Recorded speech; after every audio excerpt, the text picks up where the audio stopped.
is up? What is good, guys and everybody else? Welcome back to the channel. Welcome back to House of K. It's your boy Fula, and we're back with another reaction video. We are on Story of League of Legends explained by Necrit. LOL Noob wanted me to react to this one first, but I did the other video first, the Noxus video first. So yeah, we'll just do this one right now. I really enjoyed Necrit's videos. Well, at least the one that I've watched so far. It was very insightful. I really enjoyed the whole, all the information that was given to me in that video. I'm betting that all the other videos will be great as well, cause hey, it seems like it's all love for his videos. So I am here for it. I am getting on board of the train as well. The complete storyline of League of Legends. It's only 20 minutes long, so I'm guessing it is not like too in depth. It's just maybe going to focus on major events and major characters and stuff like that. Anyways, I hope you all enjoyed this reaction. If you do, please do leave a like, sub to the channel, and leave a comment down below telling me what your thoughts were on this episode, on this video at least. And if you have not checked out the original video, I will leave a link in the description below so you guys can check it out and support his channel. Yeah. Anyways, without further ado, let's just get into this. Let's go.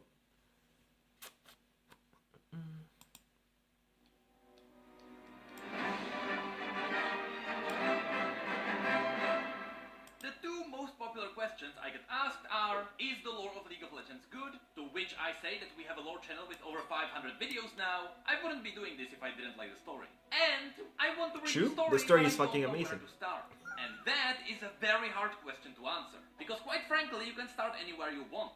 All of Riot's stories are written in a way where no matter what story you read, all of the information you need to understand it is somehow put in there.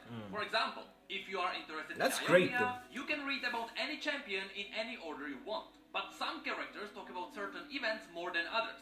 Some champions, like Riven or Master Yi, explain the Noxian chemical warfare, but they still at least mention the main battle at the Placidium. Other champions, like Irelia or Karma, explain the main battle at the Placidium, but they only hint at the chemical warfare. So basically, all the stories contain all the information you need, so you are never left confused. But I understand that simply telling you that you can read whatever you want is not a good answer. Yeah, sometimes you want some order to it, you know. Main storyline. Despite there being more than 145 champions, all 145 stories, there is well, maybe that's even at the that serves as the real story above all the others. At the time of making this video, we'll talk about exactly there should be more now. It wasn't an easy task, but I managed to put together the complete story of the main events that affected the universe of League of Legends. The way I did it was simple. I read a lot. All the information you're about to hear Thanks for doing the work, bro. Various stories and champion bios. But just like you have item descriptions or journal logs in other games, League is also hiding tiny pieces of information in places you wouldn't expect. You can actually get a lot of new hidden information by cross-referencing different champion stories. The way it works is that you usually have two champions from the other side of the world pointing at different mysteries. But when you realize that they are actually pointing at the same thing, you discover something massive. So with all of that said, keep in mind that the story of Runeterra can still get expanded upon. So in the future, it's Runeterra, not Runetella. May be already explained and things might be slightly different. Right. In fact, I would say that about 15% of this video is sourced from those tiny pieces of information. However, what I'm about to show you right now is still the closest thing we can get to covering the entire storyline of League of Legends. But enough the about fucking dragons, let's go! Finally, without further ado, let's get into the main storyline of League of Legends. Let's start at the very, very beginning. In the ages before time was even a concept, there was nothing. Or at least that's what the things inside the nothing thought. You see, since the beginning of time, there were always the Watchers. They are these nightmarish shapeless creatures that drifted in the absolute darkness of the universe. The thing is that the universe was so dark and empty, the Watchers themselves didn't even know they existed. There was nothing to see and nothing to feel. There was nothing to show them that they actually lived. But that all changed when a tiny spark of light appeared in the empty cosmos. Suddenly, the Watchers realized they could see. Not only that, they realized that they are conscious beings with senses. Just like that, the spark of light woke up the Watchers from their eternal sleep. Where did the spark come from? Naturally, the Watchers were quite annoyed at the tiny spark. Up until now, everything was peaceful and quiet. But this spark was blinding them, and it was ruining their slumber.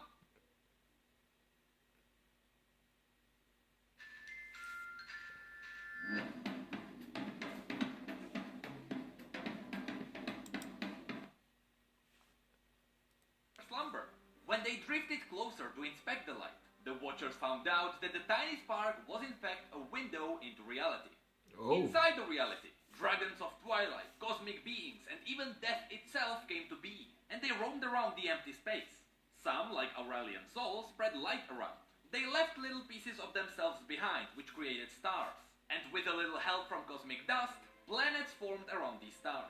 The absolute majority of these newborn worlds were empty, but sometimes there was life. Yo, I don't think I One can write planet that we a know lot about on is this. Runeterra. Now, Like, I Runeterra can't keep wasn't track. shaped by accident.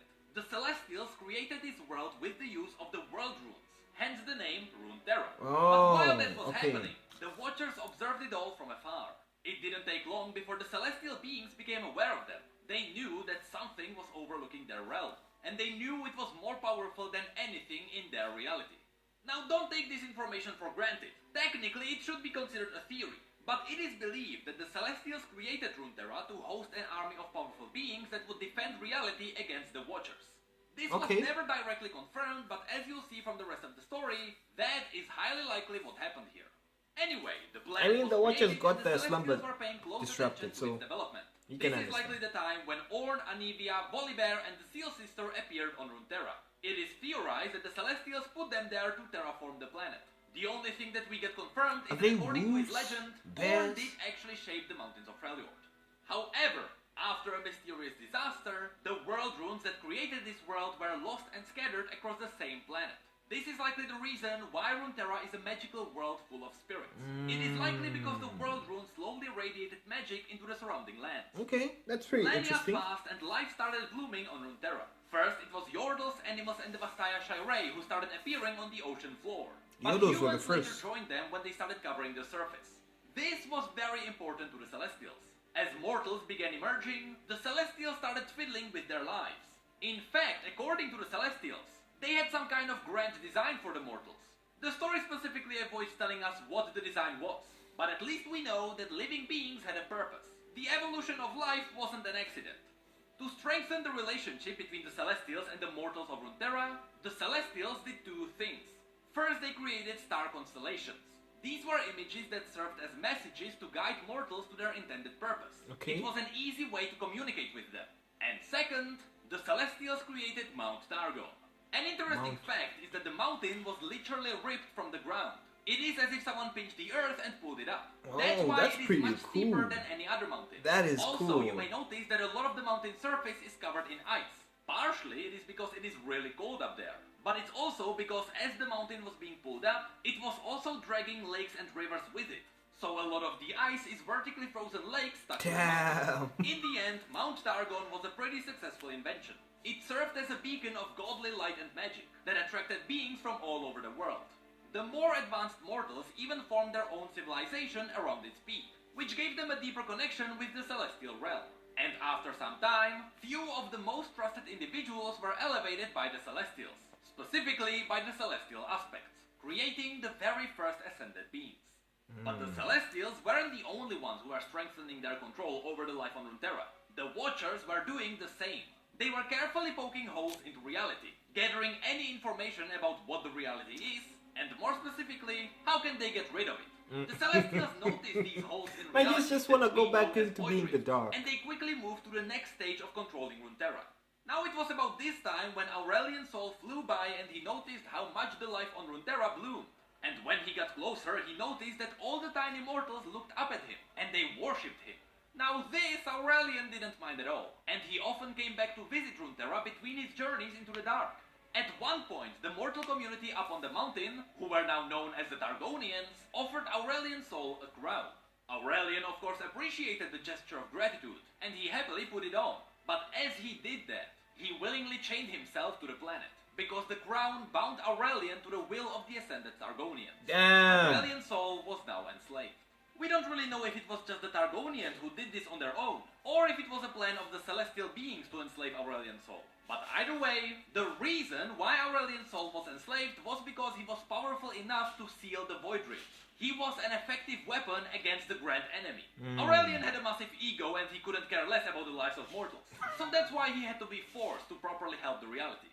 I mean, they did what they had to The do. Watchers were at their limits. They wanted to learn more about Runeterra, but they were massive, and the rifts were tiny.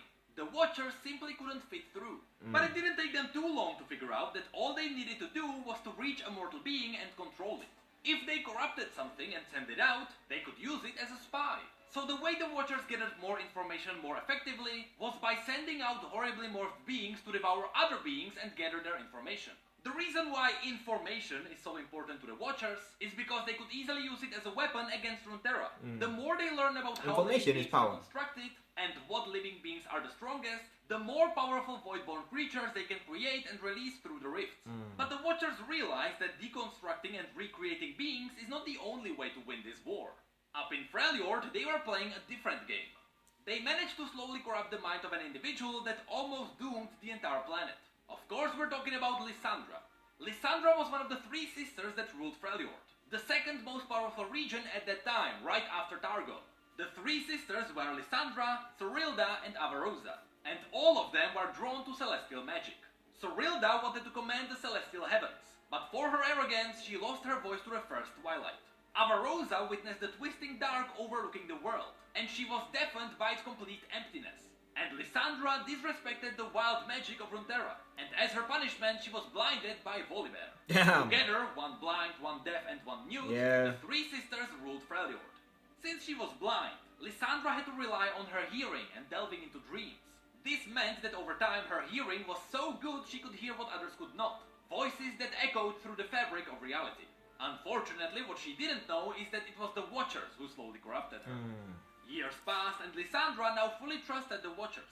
But she didn't dare tell her sisters about them. In secret, Lysandra even struck a deal with the Watchers.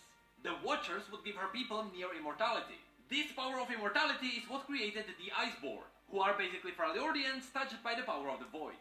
And in return, all the Watchers wanted was a safe place to rest when they visit their world. To Lysandra, this was an offering she couldn't decline, and so she accepted the terms on her sister's behalf. More years later, when the Freljord was ready for the Watchers, without a warning, they started emerging from the abyss, revealing Lysandra's hidden allegiance. Wait. Unfortunately, their horrible twisted forms were not what Lysandra expected. How did and she they realized the come grave out of the mistake rift she had then? made. She invited the end itself to their world. At this point, Lysandra had two options. Let the world be consumed, or sacrifice everything she had ever had. And so, using her Iceborn powers, Lysandra managed to freeze everything and everyone who was present, killing Sorilda and Avarosa in the process. Damn. This is how a couple of Watchers got frozen in the Howling Abyss, while the rest escaped. After this defeat, the Watchers retreated, but not without new information. How did they get Many through the decades rips later, on in the other side of the space-time? world, the war against the Void took another turn.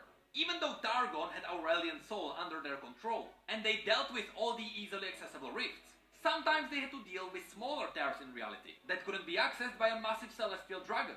That's why the Celestials had to nudge mortals to start a new empire. This time, more to the east. Under the guidance of the Celestials, the new Shuriman Empire began constructing a massive disk in Neremazeth. Using this disk, they attempted to channel celestial powers into their chosen soldiers.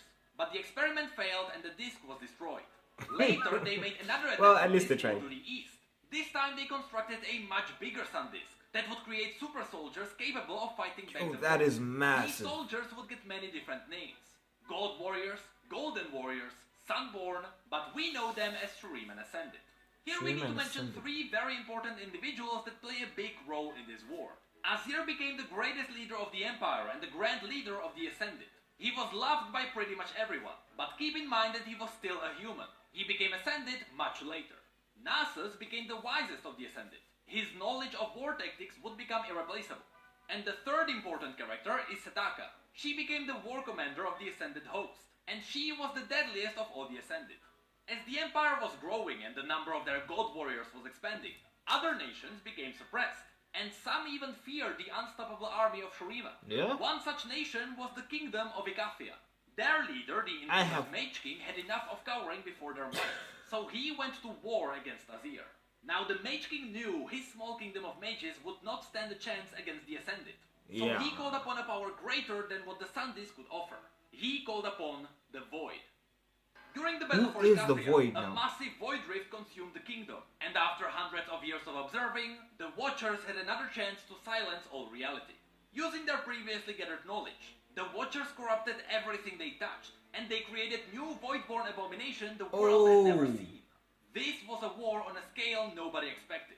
But after many sacrifices, including Setaka, who died while being torn apart by these abominations, the Ascended won, but at a great cost. Not only was the rift in Nicathia so big that even today it is still not fully sealed, but most of those who survived were permanently marked by the Void. Before this battle, the Watchers have never even seen a God Warrior before, so they weren't able to fully corrupt anyone. But their mark was enough to leave a tiny whispering voice in everyone's mind. So they can come back, right? Even though their war commander Setaka was dead, Azir and Nasus remained untouched by the Void, and they kept all the Void-touched warriors under control. Of course, it didn't stay that way forever. Zerath, Azir's slave, who was also his best friend and a guide, saw him as a naive emperor. Everyone saw Azir as a kind-hearted leader, but there were still countless slaves dying under his rule. Now, secretly, Azir was planning to free all the slaves on the day of his ascension. It was meant to be a big surprise to everyone, including Zerath. He's gonna get married before that. When the day arrived, Zerath became jealous of the power Azir would get. Yep. So Zerath pushed Azir from the ascension sunlight, and he drained all the power of the Sun Disk himself. This led to Azir's death and the destruction of the capital city. But what's worse, it also left all the Void-touched Ascended without a leader to keep them under control. The only one who could do something about this was Nasus. He was wise, but more importantly, he was not touched by the Void. However, keeping so many corrupted Ascended in line was an impossible task even for him. And eventually, it was so dangerous, Nasus had to go into hiding. This meant that the Ascended warriors, now without a leader or purpose, and with tingling Void whispers in their minds, went absolutely insane. Instead of being seen as godly beings, the Ascended slowly turned into brutal warlords. They fought each other, sometimes to gain more power, sometimes to settle their differences. Eventually, they figured out how to control the whispers in their mind, and they created a brand new kind of magic. Blood magic, which they used to reshape and improve their bodies. Soon, the Ascended warriors were known as the Darkin, and this era would become known as the Great Darkin War. During these times, the entire world was in conflict, as the Darkin conquered as much land for themselves as they could. While all of this was happening, the Celestials watched it all. Their warriors who were supposed to fight back the Void were now fighting each other, and they were more dangerous to the mortals than the Watchers themselves. So the Celestials had to remove them. The simplest way to do so was to send the aspect of Twilight to Shurima. There she would teach mortals how to seal the Darkin inside their weapons. It took a couple of years, but in the end, the surviving Shurimans together with the Targonian aspect sealed all the remaining Darkin. And finally, the world saw peace again.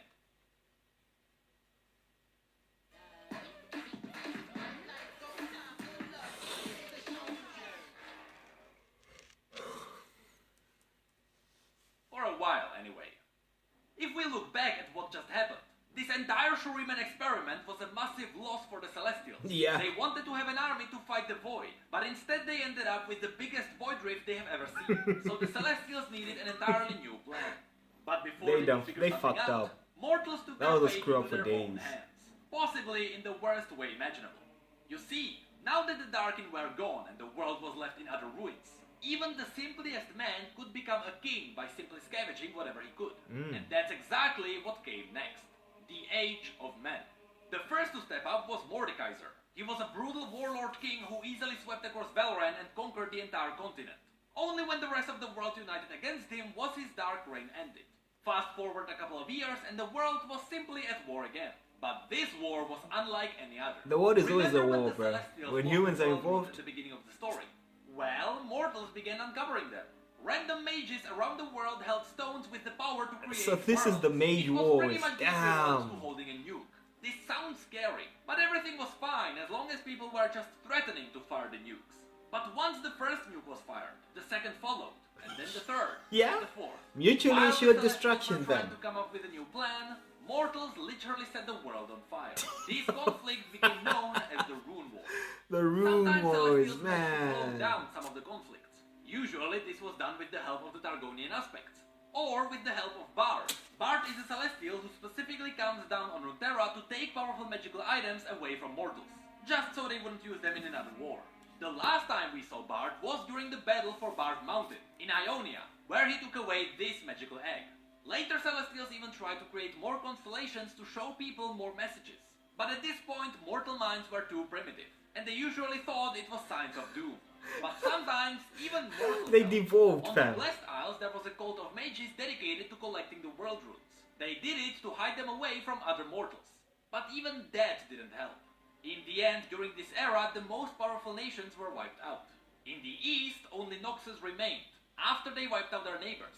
Yes, this Yeah. circle you see here is actually a crater. There was supposed to be another nation here. And in the west, Demacia was built as a purely anti-magic nation. We know that there are a couple of nations between them. For example, the Arbormar Kingdom.